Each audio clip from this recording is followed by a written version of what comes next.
neighbors, it's Brad here at eTrailer, and today we're taking a look at installing the eTrailer invisible base plate on a 2023 Jeep Wrangler Unlimited. Now, there are 5 required components for flat towing your Jeep, and the first one is going to be the base plate that attaches to the frame of the vehicle and creates a structural mounting point for the rest of your components, but also it's the connection point for our tow bar. And the tow bar is simply the connecting point between the base plate and the hitch on the RV, so it's actually what's towing the vehicle. You also have safety cables just as you would a trailer, and that's just in case of an accidental disconnect. It's going to hold everything together.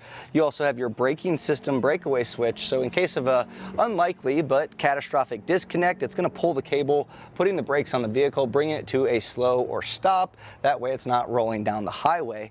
You also have diode wiring, which is going to transmit the light sequence from the RV to the taillights on the Jeep, so that way when you have your running lights, brake lights, and turn signals working, people behind you can see what they're doing. Your base plate is going to live on the front of the vehicle and look something like this. And this is going to be that solid attachment point for when you hook up to your tow bar and get your vehicle in flat tow mode, as it creates all the mounting points for all your main components. And the great part about this system is it actually looks pretty clean overall. Now, you can see that there is our removable arms, our safety chain loops. It does come with the bracket for your 6-pole that you can mount up your breakaway switch to. That does add a little bit to the front of the vehicle, but on a Jeep, I feel like you can kind of pull it off a little bit, gives a little tougher look, where some other vehicles, it does look a little bit busy. The great part about this, when you're not driving around, there are caps that you can put in the receiver openings, and that way it keeps dust, dirt, and debris out of there. And when you are ready to hook up to your tow bar, it's easy to drop your arms in. Now, when you are ready to hook up and flat tow your vehicle, you'll take your arms, slide them in, give them a quarter turn until this is in the vertical position. You can then put your pin in place, and we'll do the same on the other side.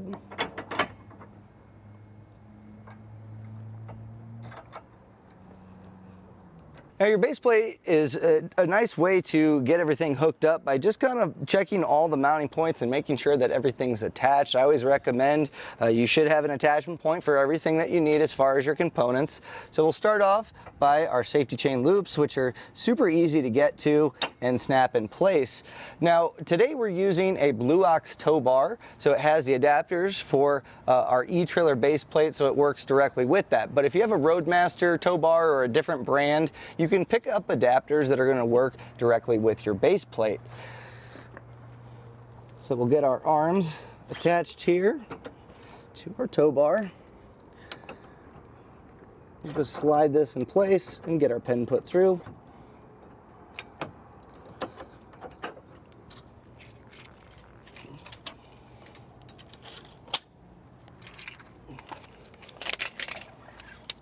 And once you have your arms attached, your breakaway switch mounts up to the bracket. We'll go ahead and get this hooked up.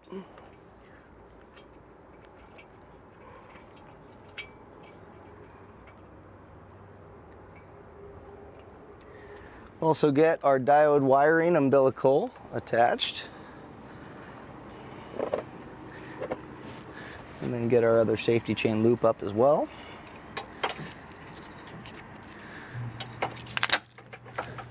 Then all you'll have to do is get your vehicle set up in flat tow mode, and then you're ready to hit the road. Now, something that's important when flat towing a vehicle is making sure that your tow bar, when attached, is within a 3-inch variance from hitch to base plate. And ours today comes in right at about 19 inches, and this is on a high tide edition Jeep, which looks like it has a little bit higher tires than some. So you might want to check yours, just be specific based on the trim level, and then check the hitch on the RV. It should be within that 3-inch span. Now, as far as your spread here, you're also from arm to arm is right at about 20 inches. So that's also important to note. Some tow bars, it's a little bit difficult for them to spread out all the way, but with our Blue Ox today, it works out well. Now, as far as the installation of the base plate, this is actually a pretty easy one. It does require the bumper to come off because it's going to mount up to where the bumper studs go through, but overall this one's pretty easy. You use some of the factory hardware. There's no really any drilling required. You may have to waller out a hole or two, but other than that, you can knock this out in, I would say, about an hour or two. Even if you're not mechanically inclined, it's pretty simple, and I'm going to walk you through all the steps to make sure you get it installed. So let's take this in the shop and I'll show you how it's done. Now to begin our base plate installation, we do need to remove our front bumper, and that's going to begin with 2 plastic push pin fasteners at the very top where it meets the front grille. Now inset, you'll see the plastic push pin. You just have 2 tabs on each side that you can pry under. So I have a trim panel tool that makes it a little bit easier, but a flathead screwdriver also works really well. And what you're trying to do is just get that center one to pop out, and then the whole thing should come up fairly easily. And we're going to be removing a lot of hardware to get the bumper off, so I recommend having a nice organized spot to keep it. It's going to make reinstallation that much easier. So now we're going to head underneath the bumper, and we'll start. There's a plastic push pin right here where kind of our rock guard meets the bumper. It's a slightly different style than the previous one. These ones, same thing though, just pull out on that center, and then you should be able to get the whole thing to come out with it. If it does separate, no big deal. Just make sure you have both pieces. Now follow along here, and you're going to see that there's some insets to gain access to those, so we'll pry all of those off across the front. Now as you head down on the rock guard, there's also going to be 2 insets, 1 on each side, and these are going to be 8mm screws that we're going to go ahead and get removed.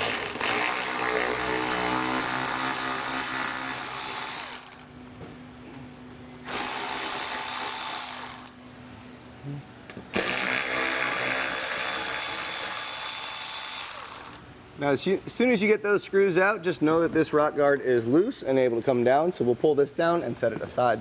Now our bumper has 4 studs on each side that slide through and then get bolted down with a nut. So we do need to get that removed on both sides. You'll see the studs kind of going through here and then on the other side of the frame rail. And all of those are going to be loosened and removed by using an 18mm socket. So go ahead and get all of those removed.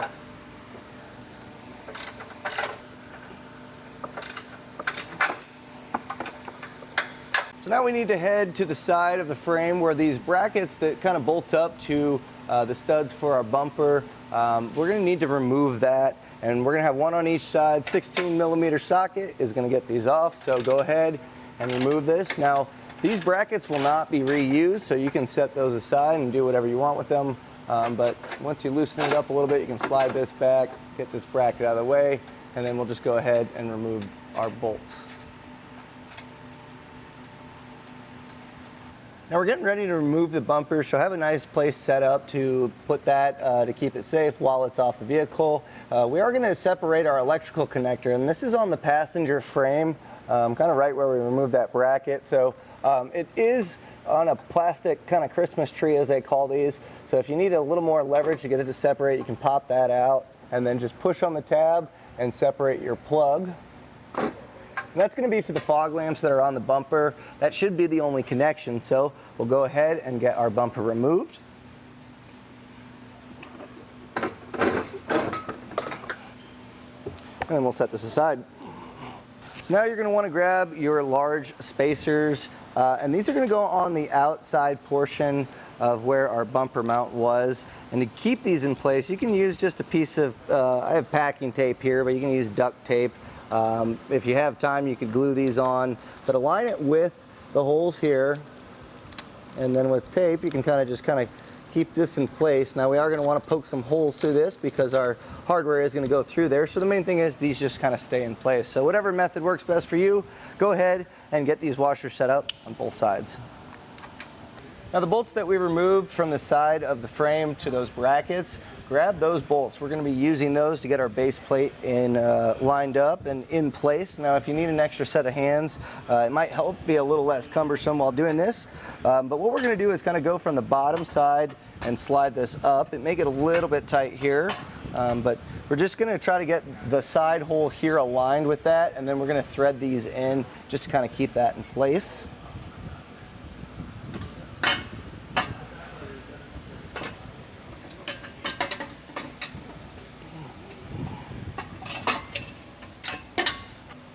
So now we'll grab our serrated hex bolt here, and we also have our weld nut tab. This is going to create the mounting point for this spot here. Now sometimes you do have to grind out for this to go through. Ours kind of has a hexagonal shape to where that's not the case. Now to help get this aligned while you're getting this in place, I do recommend maybe taking an extension or a screwdriver or something to feed through your top mounting holes. And this is just kind of, as we press this in, going to kind of keep that up in place for us. So whatever you need to use to kind of support that, it's going to allow this to line up, and also make sure that these aren't tightened down all the way. Now included in your kit is going to be some Loctite. We do want to get that on our threads here. And we are going to go back and get some thread lock on these once we get these this portion mounted up. So just kind of coat your threads.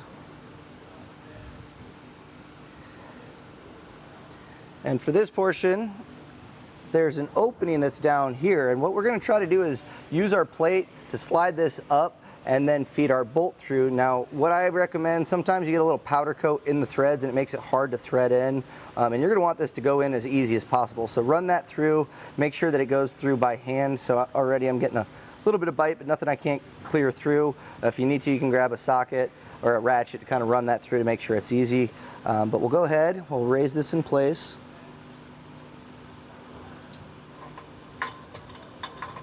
And you may have to kind of twist around at an angle to get this to slide up. But as I kind of hold this in place, try to get that aligned to where you can see those threads, and then we'll get our bolt passed through, and we're just going to try to get a few threads started.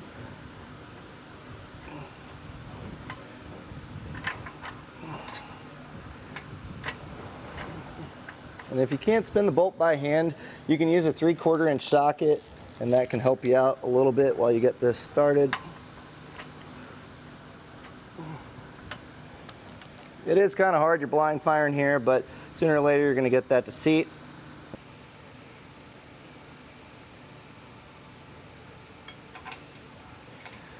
Now we're not going to completely tighten down our hardware. The reason being is we need to get our bumper slid back in place. Now, since we're using our base plate and those washers, it's really key to make sure that these are, the holes are lined up to where those studs can go through. Now, things that I've found on Jeeps is sometimes the tolerance just from the factory is not exactly great. So if you struggle to get your bumper off because it was catching, things that I found to make it a little bit easier is drilling that out just so it slides through. But we want to have that bumper in place, and we also need to have that air dam attached. So we're going to do some trimming on the air dam, but for now we're going to leave our hardware loosened up, but just make sure it's fairly aligned. We don't want this crooked. It's going to make it really hard to get that bumper slid back on.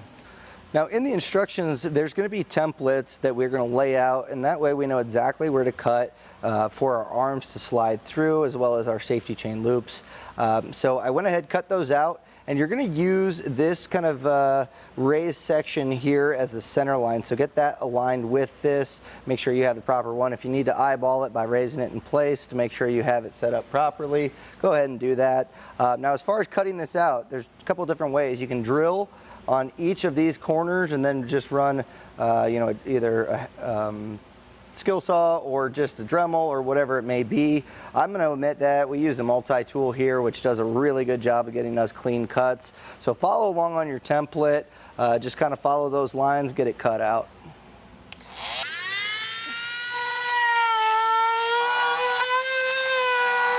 I've gone ahead and done my rough cuts. I haven't taken any of the burrs down or anything like that. This is just strictly the template. And a lot of times you will have to do a little bit of extra trimming here.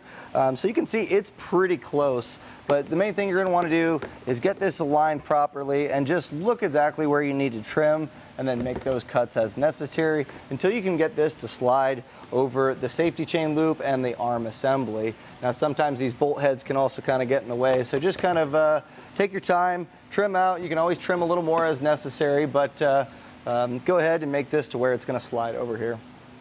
So to give you an idea, those bolts that kind of go back on this bottom portion, sometimes you do have to bend that, but you're going to want to try to get those as close as possible. So I ended up trimming up a little bit higher just to clear that, so it's going to sit at the proper angle. This will be able to be bolted up. So we're looking good. I'm going to go ahead with a file and knock down all these burrs and just make sure that everything looks really clean. So you can use a file. If you don't have a file that can get to that, you can use the backside of a knife or a razor blade, something along those lines, and just kind of drag it, and that's a great way to get a nice clean edge as well. So now that we have it trimmed out, everything's looking clean, we're going to go ahead with our plastic push pins and get this attached to the bumper. So just go ahead and get those in place.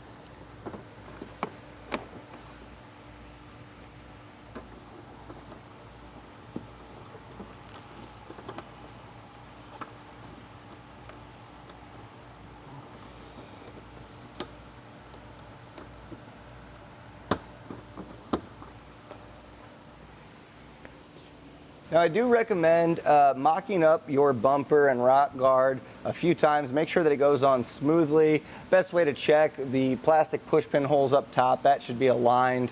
I'm getting a little bit of resistance just test fitting this up, and I can tell it's already tight down here. So this is the second time I've had to trim down a little bit further. So the template, it's pretty good. It'll get you close, but you are gonna have to probably go a little bit larger than what they show in that template. And another thing I noticed is I can see my studs trying to align through those holes, but our base plate has a little bit of extra metal that's not allowing me to get that through, and I'm gonna have to drill that out in order for it to pass through. So I'm gonna take this down, cut a little bit more, and then I'll show you how I grind out those holes. Now to determine if I do need to drill any of them out, what I'm gonna do is I'm gonna clamp down with the C-clamp, just kind of tighten everything down. It's also gonna kind of keep our washer in place. And using like a 3/8 extension, this is kind of about the same diameter as those studs. So these pass through all pretty easily with no issue.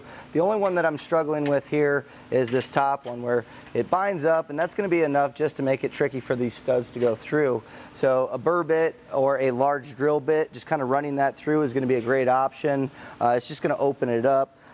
So I can see the back of our base plate. The metal's just kind of in place. This clamping down is going to hold it in place, so you may need to loosen these up a little if you need to get that to clamp down and get it straightened up. But with the burr bit, I'm going to go ahead and just kind of grind this out.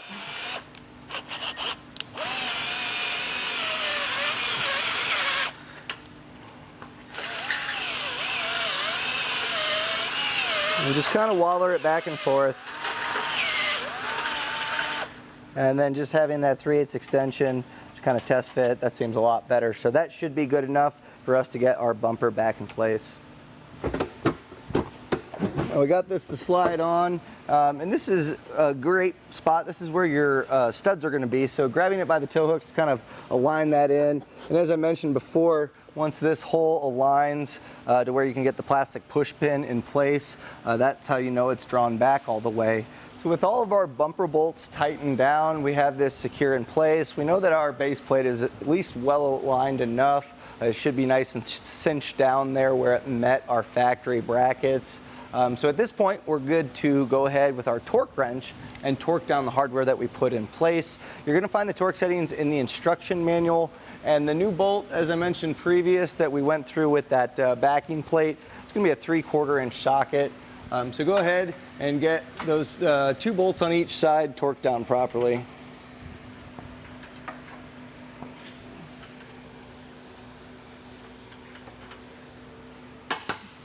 With everything torqued down properly, the base plate is officially installed, but we also need to put our safety cables in place. These have quick links, and the main thing is you're attaching it to the base plate to become a secure point, and then wrapping around the frame for an additional structural support. That way, if the base plate and all the hardware was to ever fail, you still have that cable holding it all together. So now we need to get our bottom bolts back in place, and you may find that that tab is no longer perfectly aligned. So what I'll do is I'm going to take a set of channel locks and just kind of grab a hold of this and bend it until we get it in line with that hole so we can get it all mounted up.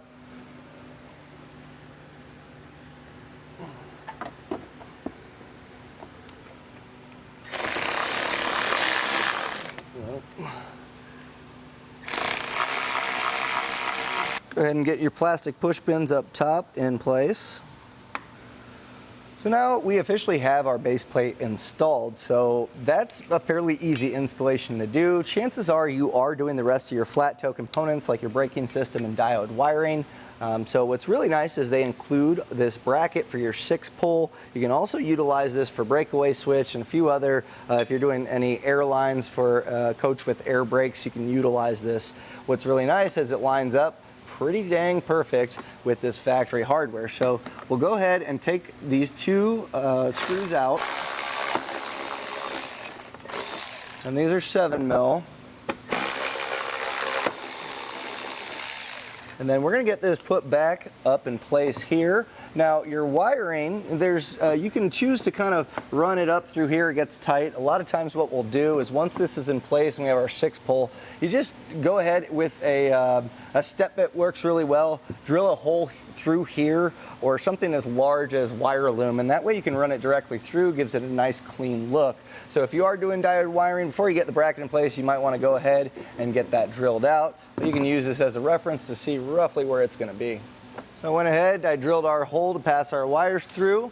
Our bracket is now mounted up. All that's left to do, get the rest of your flat tow components installed on your vehicle, hook it up, get in flat tow mode, and you'll be ready to hit the road. And that was a look and installation of the eTrailer Invisible base plate for a 2023 Jeep Wrangler Unlimited.